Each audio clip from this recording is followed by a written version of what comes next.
Okay.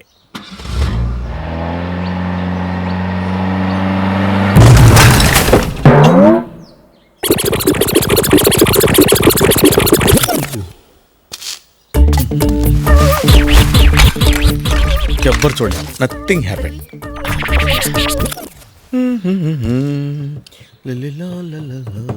మళ్ళీ కుండీని గుద్దేశావా? నువ్వు బాగుపడవు. ఏ లక్ష్మి ఆగవే, ఒక్క మాట అడుగుతాను, నిజం చెప్పు. ఏంటి? నేను కుండీని గుద్దిన విషయం కుండీకి నాకు తప్ప ఎవ్వరికి తెలియదు. అక్కడ ముక్క లేదు, మొక్క లేదు, మట్టి లేదు, బంపర్కి మరక లేదు. అసలు ఎలా కనిపెట్టావు నువ్వు?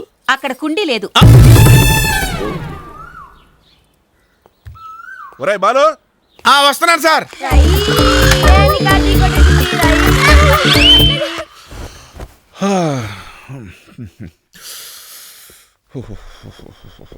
అదేంటి సార్ అలా వణికిపోతున్నారు? చలిగా ఉందిరా. అంత చలిగా ఉంటే ఫ్యాన్ కట్టేసుకోవచ్చుగా. అందుకే నిన్ను పిలిచింది. కట్టే. అదే చేత్తో చెప్పులు ఎక్కడ ఉన్నాయి చూడరా.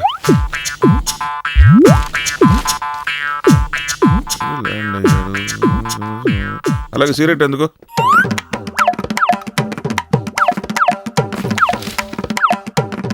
లైటర్ ఇమ్మంటారండి? పక్కనే ఉంది కదరా, నేను తీసుకుంటాలే.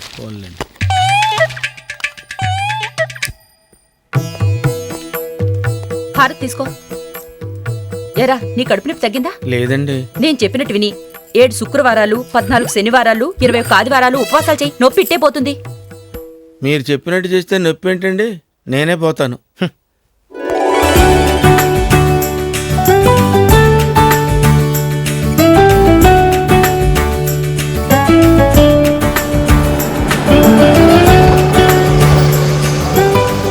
నమస్కారం మావయ్య. రండి రండి రండి. ఏరా అల్లుడు, అర్జెంటుగా వస్తున్నానని ఫోన్ చేసావేంటి? లోపలికి వచ్చి చెప్పొచ్చా ఇక్కడ చెప్పానా? అంత టైం పడుతుందేంటి? కొన్ని లోపలికి వచ్చి చెప్పు. అమ్మాయ్యా. ఏమ్మా, బాగున్నావా? బానే ఉన్నానండి. నీ కూతురు ఎక్కడా? స్కూల్కి వెళ్ళింది. అత్తయ్య లేదా? పక్కింటి ఆయనతో కలిసి మార్నింగ్ షో సినిమాకి వెళ్ళింది. ఏమిటి? వాళ్ళ ఆవిడ కూడా ఉందలేరా? రండి రండి, కూర్చోండి. ఇంకేంటి కబుర్లు? నీతో మా తమ్ముడు పెళ్లి విషయం మాట్లాడదామని వచ్చా మావయ్య. పురోహితుడిని కూడా తీసుకొచ్చా. ఇదిగో వాడి లేటెస్ట్ ఫోటో. చిన్నప్పటి నుంచి చూస్తున్న ప్రసాదే కదా, మళ్ళీ ఫోటో ఎందుకు? ఈ మధ్య కొంచెం లావయ్యలే. చూడు మావయ్య, మీ పెద్ద అమ్మాయికి ఇచ్చేద్దామంటే పిల్లకి వయసు ఎక్కువైందన్నాం, వదిలేసాం. రెండో అమ్మాయికి ఇద్దామంటే మా ఆవిడ తరఫు నుంచి సంబంధం ఉంది, ఇవ్వకపోతే కొడుతుందన్నాం, సరే అన్నాం. అట్లీస్ట్ మూడో అమ్మాయినైనా మా ఆవిడకి ఇవ్వాల్సిందే. నువ్వు అంతగా అడగాలేంట్రా? అయినా వరప్రసాద్కి ఏం తక్కువ? పెద్ద చదువు, అందం, ఆస్తి, అంతస్తు ఇవేవీ లేకపోయినా బ్యాంకులో ఉద్యోగం ఉందిగా. మరి మీ అమ్మాయిని కూడా మాట అడిగితే? అలాగే, ఇప్పుడే అడిగేద్దాం. అమ్మాయి అనసూయ, వాళ్ళ అమ్మకి పతివ్రతలంటే చాలా ఇష్టం. అందుకే అందరికీ అవే పేర్లు పెట్టింది. సావిత్రి, సక్కుబాయ్. ఇదిగో ఇది అనసూయ. పెద్ద బావే నీకు పెళ్లి సంబంధం తీసుకొచ్చాడు. వీడి తమ్ముడు వరప్రసాద్ తెలుసుగా. వీడి మీద నీ అభిప్రాయం ఏంటో చెప్పు.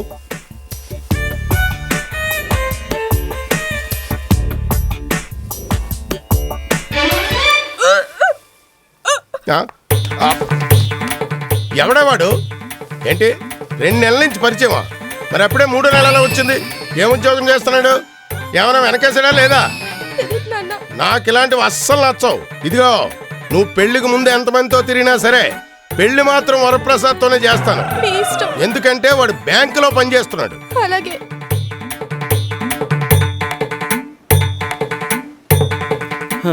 ఈ విషయం వాడికి ఎలా చెప్పాలో నాకు అర్థం కావట్లేదు పంతులు గారు. మీరేం కంగారు పడకండి, పెళ్ళి అయితే అన్నీ అవే సర్దుకుంటాయి. ఏం మాట్లాడుతున్నారు మీరు? అంటే ఇది కూడా వదిలేసినట్టేనా? మా మరిదికి పిల్ల చాలండి, తల్లెక్కర్లేదు. ఇప్పటికీ 24 సంబంధాలు తప్పాయి. ఇంకొకటి చూస్తే స్వామి సిల్వర్ జూబిలీ చేసుకోవచ్చు. అయినా అసలు మీ వాడికి పెళ్లి గీత ఉందో లేదో? గీత ఉందో లేదో కానీ పెళ్ళంటే మా వాడికి మహా పిచ్చండి. చిన్నప్పుడు రోజు మా అమ్మని పెళ్లి కొడుకు వేషం వేయమని చంపేసేవాడు.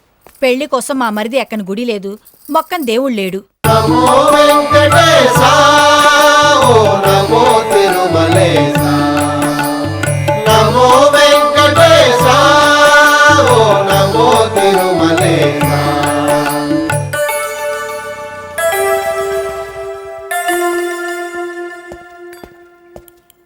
వదినా, ఇవాళ దర్శనం ఎంత బాగా జరిగిందో తెలుసా? కొబ్బరికాయ కొట్టానా, సరిగ్గా సగానికి పగిలింది. పైగా మధ్యలో పువ్వు వచ్చింది. ఆ అమ్మాయికి వాంతొచ్చింది. నిజమా?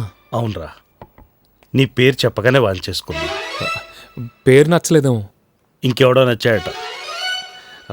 పర్లేదన్నయ్య, ఈ రోజుల్లో ఇవన్నీ మామూలే. దానికి 3వ నెలరా? ఆ? కడుపా? కాదు, బలుపు. మన సంబంధానికి పట్టుకెళ్ళిన స్వీట్లు దాని సీమంతానికి పనికొచ్చినట్టు అయింది. ఓ పక్కన దీని కళ్ళలో నీళ్లు, ఓ పక్కన దాని వేవిళ్ళు. చిచి, తలుచుకుంటేనే ఒళ్ళు మండిపోతుంది. మరి ఏం చేద్దాం అన్నయ్య? భోజనం చేద్దాం, ఏదో వండి తగలేసినట్టుంది. నేను అడుగుతుంది ఇప్పుడేం చేద్దామని కాదు, నా గురించి ఏం చేద్దాం అనుకుంటున్నామని. ఏమిట్రా లైఫ్లో పెళ్ళే కదనట్ట కంగారు. 100 మంది పిల్లలు పుడుతుంటే అందులో 60 మంది ఆడపిల్లనట. ప్లాన్ చేస్తే ఒకటేమిటి 2 పెళ్ళిళ్ళు చేసుకోవచ్చు. అదే ఎప్పుడని చూద్దాం, తొందరే ఉంది. తొందరే ఉందా? నా క్లాస్మేట్స్ అందరికి పెళ్లిళ్ళ 2 పిల్లలు కూడా పుట్టేశారు. ఎవరు దాకినందుకు? ఇది కడుపులో ఉన్నోడు వదినకి హార్లిక్స్ తెచ్చాను, పుట్టాక ఫారెక్స్ తెచ్చాను, ఎదిగాక కాంప్లైన్ తెచ్చాను, ఇప్పుడు రోజు స్కూల్ నుంచి తీసుకొస్తున్నాను. ఏంటి అలా చూస్తున్నావు? రేపు నీ పరిస్థితి కూడా ఇంతే. వీళ్ళని నమ్ముకుంటే ఏమవదు, నువ్వే ఎవరినోడు చూసుకోవాలి. ఎంత కంట్రోల్ చేసుకుంటున్నానో తెలుసా?